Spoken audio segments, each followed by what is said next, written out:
Olivia, you're coming out for Christmas, right? Good evening, Grace. I'll be there on the 25th. Can't you come on the 24th? We have a lot to do for Christmas. Just because you are our second son's wife doesn't mean you don't have to help. As long as my eldest son Tim is single, I need you to fulfill the role of the eldest daughter-in-law. Don't be so naive just because you've only been married for 2 months. Sorry, it's a weekday this year and I have to work too. I'll be there on the evening of the 25th, so take care. Well, let's say it can't be helped this time. Oh, and if that's so, does that mean James will come home on the 24th? His company closes early every year, so he can stay until New Year's, right? It would make me so happy if he came home early. Did James talk to you by any chance? Huh? What? It's James. He's received a transfer order.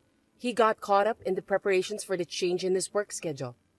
Oh, that's very sudden, isn't it? I didn't hear anything about that. It seems that there was a sudden vacancy in an important post at the new location. James was selected for that post. He's busy with the process of turning over the responsibilities. Well, is it an important post? Does that mean he's been promoted? Yes, it does. Does that mean he got a raise in salary? Well, yes. I think the reason why you haven't been told yet is things have been hectic and also that he is under a bit of pressure. With that said, I think it will be difficult for him to go back home. Oh, well, I see. Now Tim and our retirement are more secure than ever. If that's the case, I'll let it go this time only for the late info. Thank you very much. Nevertheless, I'll leave things as they are for you to do, Olivia. Come as soon as possible and do your wife stuff. I won't let you skip out on helping just because your husband can't come. By the way, what am I doing? Put up the Christmas tree and decorate it, and cooking.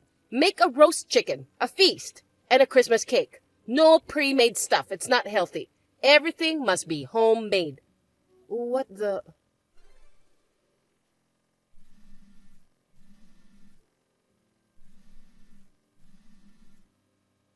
Olivia, you were already gone when I woke up. Where are you taking off to so early in the morning? Get back here right away. Good morning, Grace. What are you being so nonchalant about? You left halfway through what you were asked to do.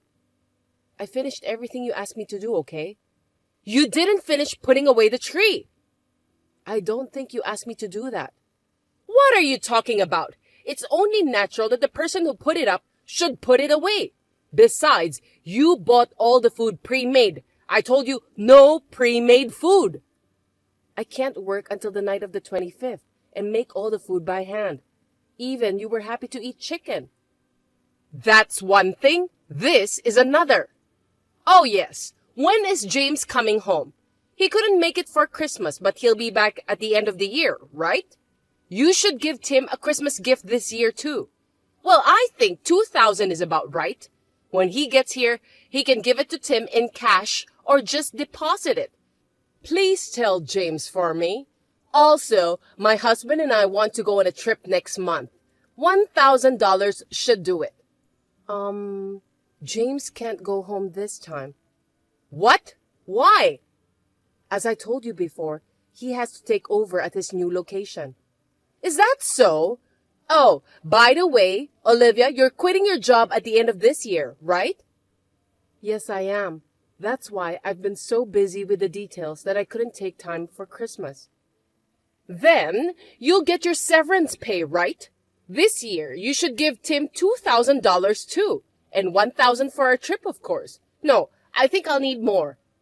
Why? Ever since he started going out with you, James has suddenly become reluctant to give us any money. He doesn't care about his parents, who should be respected, and his older brother. Isn't it natural? Well, let's triple the amount I mentioned earlier. Make it $9,000 in total. I'm sorry, but I don't have time for this. You know what, Olivia? You've only been married for 2 months, so maybe you don't really get it. You've become member of our family. You need to put us first. Anyway, We can't talk about all of this by texting, so come back here right away. I'm wondering. What? I don't want to hear excuses. No, it's not that. Didn't James contact you yet? About what? James, he's overseas. Overseas? What? On a business trip? No, it's not that. The transfer I told you about the other day, it's to a branch office overseas. Huh? The vice president there is coming back for family reasons. James was asked to take over for him. He's been there since mid-December to take over the position. What? I haven't heard anything about it. Oh, I see. I thought James had already told you. I'm sorry. I should have filled you in myself. What is it with you people? So you're telling me that James went overseas by himself? I'll have to hear about this in detail. Get your butt back here. I mean, how many times do I have to tell you this? You don't seem to know what it is to be the wife. If James is going to work alone, this is the time. It's time for you to move in with us. I'll make sure to teach you how to be a good wife. I'm gonna be tough, so be prepared. Excuse me, Grace? Yes? I'm sorry to interrupt your fun. I'm not going there either. Huh? I'm going to where James is too. Huh? You're going to spend New Year's with James? New Year's, I mean, that from next year, I'm going to live abroad with him too. What are you talking about? I didn't hear anything about this. I thought James had already told you. I'm sorry about that, but I can't change my plans. You didn't tell me that you suddenly decided to leave. Yes, his overseas assignment was suddenly decided.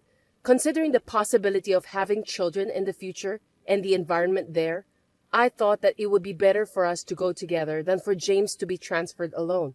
That's what we decided. How long will you be abroad? Well, let's see. It seems that there is a plan for James to eventually become the branch manager. I think it's almost certain that he will be a permanent resident in the future. Wait a minute. What about Tim? Who's going to take care of us in our old age? Huh? Your mother-in-law's old age? Isn't that exactly what Tim is supposed to do as the eldest son? But Tim doesn't work, you know. Wouldn't it be a pity for him to have to start work now when he's already 36 years old?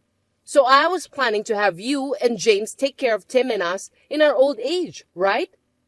Oh, excuse me, the train is coming. I'll leave you now. I'll be busy working on moving and such from here on out, so I don't think I'll be able to reply to you anymore. Oh, hey, wait a minute. Olivia! After that, my in-laws, having lost their golden goose, James, went to his company and asked them to cancel his overseas assignment immediately. Naturally, they were coldly rejected and were turned away.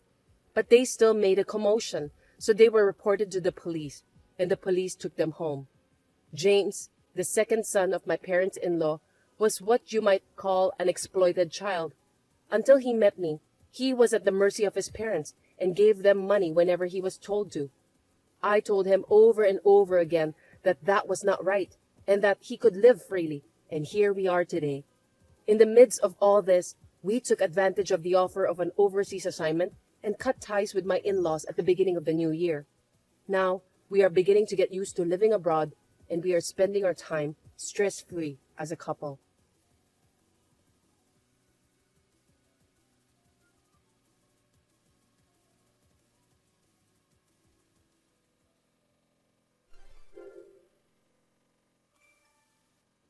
Evelyn, are you alone now? Yes, I am. I'm home alone. Can I help you? Then could you please come to my house right away? Oh, right now? Yes, of course. Your mother-in-law is asking you to. Now that you're my son's wife, there are things you have to do. What do I have to do? That's obvious. Cleaning the house, cleaning the bathroom, preparing dinner, doing the laundry. There are so many things I can think of right now. It's almost afternoon, and if you don't get here soon, I won't even be able to eat lunch. You'd better hurry. Yes, well, even though the other day you called me over to make soup for lunch, you said it tasted too salty and didn't look good and threw it away just after one taste. You also made a mess when I was vacuuming. There's no end to it, and I think it would be faster if you did it yourself. I don't want to be called over for that. Well, you've got a big attitude for a wife. Troy is going to have a hard time as a husband. Are you listening? I'm being tough on you to shape you up because you are not up to grade as a wife. If you don't get it and you talk back to me, I can make it even harder. That's not shaping someone up. That's called bullying your daughter-in-law. I heard that there are mother-in-laws who pretend to be kind at first, but as soon as the girl gets married, they reveal their true nature. You are one of them, aren't you? What did you say? In the 2020s, when the 2010s have ended, aren't you ashamed to still be talking like a bad mother-in-law from the 1960s? I guess you've been watching so many old dramas that your mind has stopped in the 60s. Just hurry up and come over here. Now that you're my daughter-in-law, you'll have to learn our family's way of doing things. No, we haven't registered yet. What? I don't owe you a visit even if you ask me to. I don't want to take care of someone else and be bitched at for it. Wait a minute. Didn't you guys say you were getting married last Monday? Yes, that was our original plan, but we've changed our plans. We're going to do it later. Why didn't you tell me? I'm Troy's mother. How can you not tell me such an important thing? You did this without telling Troy, didn't you? No, it was Troy's suggestion to see how you would react because of what happened with his brother Jackie. What? When Jackie got married, you bragged on his wife, Anna, so much she was losing hair. I heard that Jackie found out and cut you out of his life. That was just Anna's lack of patience. I disciplined her because she was pathetic as a wife. And yet, that's how they returned the favor. Jackie will eventually come to his senses and see that I, his own mother, was right. It seems that you have a fundamental misunderstanding. Both Troy and Jackie didn't ask you to discipline their wives. Even if I wasn't asked to, it's my job as a mother-in-law. I don't remember assigning mother a job to me and Evelyn. Huh? Is what Troy said. Hey, Evelyn, you said you are alone now. What's going on? While Troy was at the store, I got a message from you. What? I was alone when we started texting, but he just came back. Troy can't use this app on his cell phone, so I'll type the following on his behalf. I'm going to register our marriage, but I'm going to take Evelyn's last name. I'm cutting off my relationship with you. What? I sent a copy of Evelyn's and your messages to Dad as an email attachment. Wait a minute! He called me back and sighed, saying she hasn't learned anything since the time with Jackie. He also agreed to let me take Evelyn's last name. I won't allow it! Also, Evelyn and I moved to another state, but I'm not telling you where we live. What? I'll keep seeing Dad, but I'll never see you again. What are you saying? I'm really sorry that it's going to end the same way as with Jackie. That's all. That's what he's saying. So please don't contact me in the future either. If Troy disowns you, you'll be a stranger to me too. Evelyn, aren't you being too deceptive? Troy is our eldest son. He would never say such a thing, would he? He said, then ask Dad. He looked like he was about to cry. He was on the phone with his father. Oh, come on. I'm doing this for your sake. Throwing away the food I took the trouble to cook? To intentionally throw garbage all over the place and yell at me for not cleaning up? To go around the neighborhood saying, I'm a useless wife who can't do anything? Kicking and yelling at me when you get frustrated? I didn't do that to you. That's what you did to Anna. I, Troy, and Troy's father all know what you did. Troy didn't want me to go through it too. He decided to isolate us from you. I can't thank him enough. Troy, don't be hasty. This is the last request from Troy and me. Please don't interfere with our happiness. Now, if you'll excuse me. Evelyn, please, answer. I can't get Troy on the phone. I want to talk to Troy, please. My husband just asked me for a divorce. Please, give me another chance.